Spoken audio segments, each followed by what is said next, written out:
Bien, nosotros ya vimos el video más o menos y entendemos un poco de la historia de la ciudad de Cesarea Marítima. Esta ciudad, que hoy día lo que se ve por aquí son ruinas. Una de las ruinas se datan de la época del rey Herodes, otra también del segundo siglo después de Cristo y otra también de los tiempos bizantinos, significa como siglo V y VI después de Cristo. Y había también, o hay, unas ruinas que datan de otra época que se llama la época de los cruzados. Y llegaron aquí en el siglo XII para liberar esta tierra de las manos de los musulmanes. Primero sabemos cuando ya Herodes fue nombrado como rey de esta tierra, él hizo muchas obras en esta tierra, especialmente mandó a fundar una ciudad que se llama Cesarea Marítima y dedicada a su emperador que era César Augustus. Vino hasta la costa del mar Mediterráneo, eligió este sitio justo donde estamos ahora mismo para fundar la ciudad de Nueva. Y nosotros cuando hablamos de una ciudad romana también tenemos que pensar que la ciudad estaba o fue organizada según un plano romano, o sea, ya la ciudad tenía también la red o redes de caminos. Por ejemplo, camino que se llamaba el Cardo, que cruzaba la ciudad del norte al sur. Había otro camino que se llamaba Nicomano, que cruzaba la ciudad del este al oeste. Había un centro donde estaban los teatros, anfiteatros, hipódromos también para el espectáculo. Y había también, Herodes mandó a fundar un puerto. Imagínense por aquí en el mar Mediterráneo había un puerto, que este puerto hizo de la ciudad de Cesarea Marítima una de las ciudades grandes y ricas y floreció mucho mientras tenía un puerto importante en el primer siglo, segundo siglo, tercer siglo y además en la época bizantina. ¿Por qué? Porque nosotros sabemos que todos los barcos que llegaron desde Roma a esta tierra, al Medio Oriente o a esta tierra, tenían que embarcar por aquí o desembarcar por aquí en la ciudad de Cesarea Marítima. Imagínense también, había un centro comercial por aquí, mucha gente que vendieron cosas, compraron cosas. Entonces la ciudad floreció mucho en la época de los romanos y además de los bizantinos. Por eso era la segunda ciudad importante después de la ciudad de Jerusalén.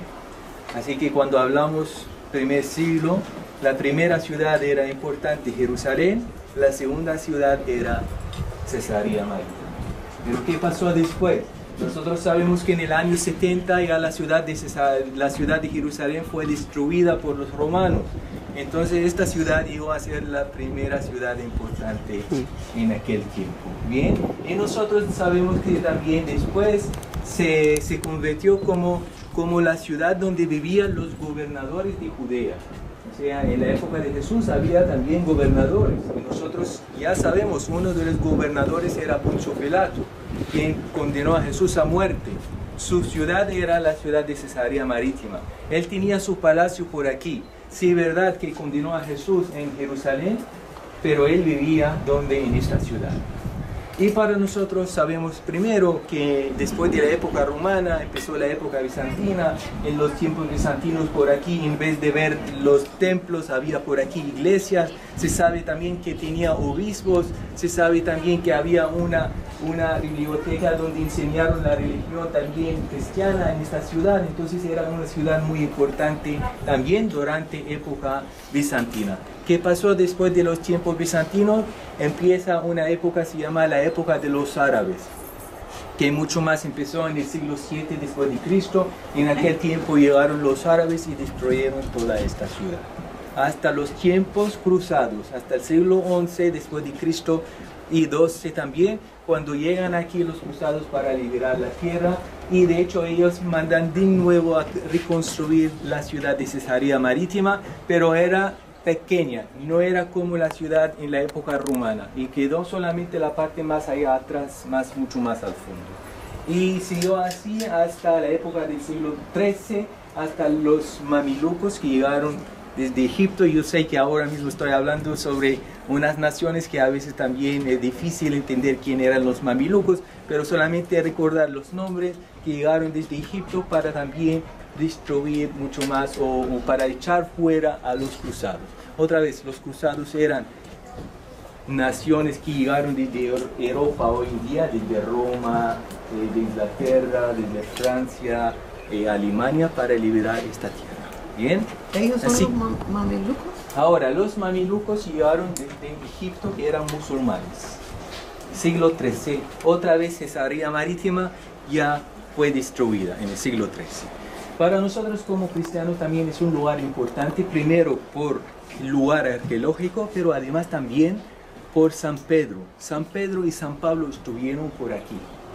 San Pablo, cuando se fue a Roma para ser juzgado por el emperador, también salió en marcha a Roma justo desde el puerto de Cesarea Marítima. San Pedro también bautizó al primer gentil, que era Cornelio, en la ciudad de Cesarea Marítima por aquí, cuando vino de un pueblo que se llama Jope para bautizar a este gentil, a este pagano. Así que ¿dónde pasó? Justo por aquí en la ciudad de Cesarea. Nosotros ahora mismo yo elegía por aquí porque hay sombra, pero vamos a leer un texto que habla exactamente cómo Pedro vino a Cesarea Marítima y cómo bautizó al primer gentil, que era Cornelio. Bien, Cornelio, por aquí, en un lugar por aquí en la ciudad de Cesarea. Después de leerlo, podemos pasar y ver el teatro que tenemos frente de nosotros, un teatro renovado, pero un teatro es de la época, de la época romana. Todavía tenemos los arcos originales y antiguos también. Por aquí era una entrada importante para el teatro. Vamos a leer el texto y luego seguimos. Capítulo 10 de Hechos de los Apóstoles. Había en Cesarea un hombre llamado Cornelio, centurión de la corte itálica, piadoso y temeroso de Dios. Como toda su familia, daba muchas limosnas al pueblo y continuamente oraba a Dios. Vio claramente en visión, hacia la hora nona del día, que el ángel de Dios entraba en su casa y le decía: Cornelio. Él le miró fijamente y lleno de espanto le dijo: ¿Qué pasa, Señor? Le respondió: tus oraciones y tus limosnas han subido como memorial ante la presencia de Dios. Ahora envía hombres a Jope, y al venir a un tal Simón, a quien llaman Pedro. Este se hospeda en la casa de un tal Simón Curtidor, que tiene la casa junto al mar. Apenas se fue el ángel que le hablaba, llamó a 2 criados y a un soldado piadoso de entre sus asistentes. Les contó todo y los envió a Jope. Al día siguiente, mientras ellos iban de camino y se acercaban a la ciudad, subió Pedro a la terraza sobre la hora sexta para hacer oración. Sintió hambre y quiso comer.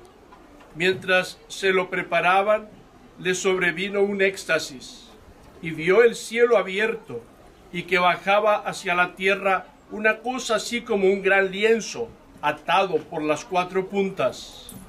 Dentro de él había toda suerte de cuadrúpedos, reptiles de la tierra y aves del cielo.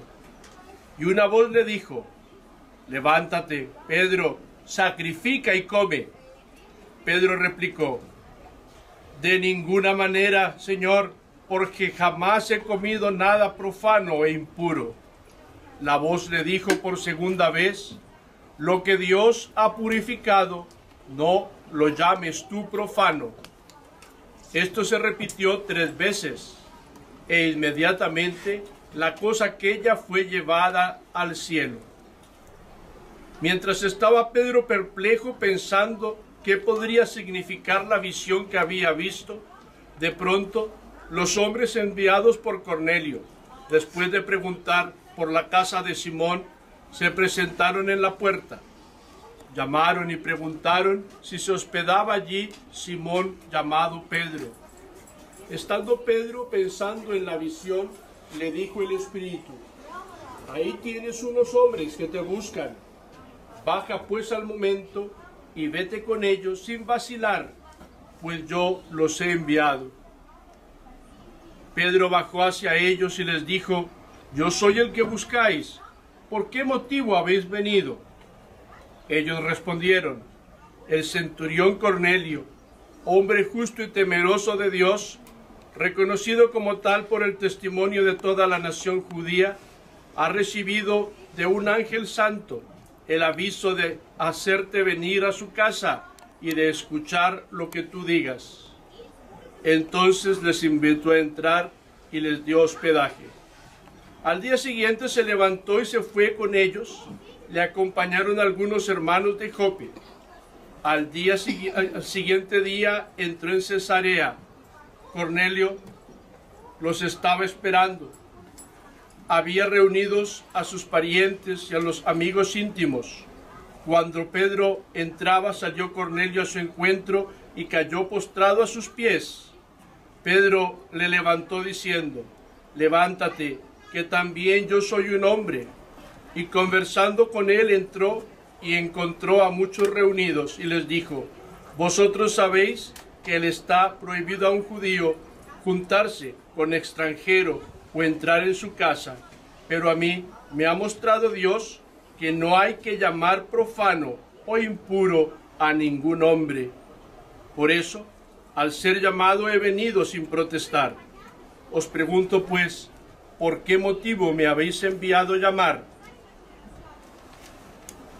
Cornelio respondió: hace 4 días a esta misma hora estaba yo haciendo la oración de nona en mi casa, y de pronto se presentó delante de mí un varón con vestido resplandeciente y me dijo: Cornelio, tu oración ha sido oída y se han recordado tus limosnas ante Dios.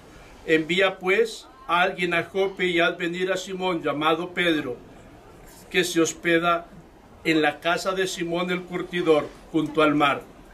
Al instante mandé a algunos a tu casa, y tú has hecho bien en venir. Ahora pues, todos nosotros, en presencia de Dios, estamos dispuestos para escuchar todo lo que te ha sido ordenado por el Señor. Entonces Pedro tomó la palabra y dijo: verdaderamente comprendo que Dios no hace acepción de personas, sino que en cualquier nación el que le teme y practica la justicia le es grato. Él ha enviado su palabra a los hijos de Israel, anunciándoles la buena nueva de la paz por medio de Jesucristo, que es el Señor de todos. Vosotros sabéis lo que sucedió en toda Galilea, comenzando por Galilea, después que Juan predicó el bautismo, como Dios a Jesús de Nazaret le ungió con el Espíritu Santo y con poder, y como él pasó haciendo el bien, curando a todos los oprimidos por el diablo, porque Dios estaba con él. Y nosotros somos testigos de todo lo que hizo en la región de los judíos y en Jerusalén, a quien llegaron a matar colgándole de un madero. A este Dios le resucitó al tercer día y le concedió la gracia de manifestarse, no a todo el pueblo, sino a los testigos que Dios había escogido de antemano, a nosotros que comimos y bebimos con él, y después que resucitó de entre los muertos. Y nos mandó que predicásemos al pueblo y que diésemos testimonio que él está constituido por Dios, juez de vivos y muertos.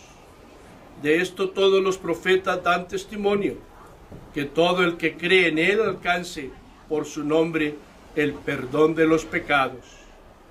Estaba Pedro diciendo estas cosas cuando el Espíritu Santo cayó sobre todos los que escuchaban la palabra, y los fieles circuncisos que habían venido con Pedro quedaron atónitos al ver que el don del Espíritu Santo había sido derramado también sobre los gentiles, pues les oían hablar en lenguas y glorificar a Dios. Entonces Pedro dijo: ¿acaso puede alguno negar el agua del bautismo a estos que han recibido el Espíritu Santo como nosotros? Y mandó que fueran bautizados en el nombre de Jesucristo. Entonces le pidieron que se quedase algunos días. Palabra de Dios. Bien, pues aquí estamos en Cesarea Marítima, y otra cosa que quiero decir Nosotros mencionamos también el nombre de Poncio Pilato, pues que nos hablan más de Poncio Pilato eran los 4 evangelios también. Nos dicen que quien condenó a Jesús era Poncio Pilato, pero no tenemos como también textos externos que mencionan también el nombre Poncio Pilato. Pero justo por aquí en Cesarea Marítima encontraron una piedra dentro del teatro. En la piedra estaba escrito o grabada una inscripción que menciona el nombre de Poncio Pilato, que era el gobernador de Judea. O sea, también para nosotros es una evidencia muy importante que este gobernador existía y su ciudad era la ciudad de Cesarea Marítima. Nosotros después de ver el teatro por ahí vamos más a la costa, más para ver el lugar donde está el palacio, que hoy en día no existe, pero podemos ver una réplica, bien, o copia, no es original, pero igual como la encontraron justo por aquí con el nombre de Poncio Pilato. Bien, así que vamos a dar por aquí solamente a entrar al teatro para ver el teatro como era, 5 minutos y luego ya seguimos y más tarde vamos a tener más tiempo.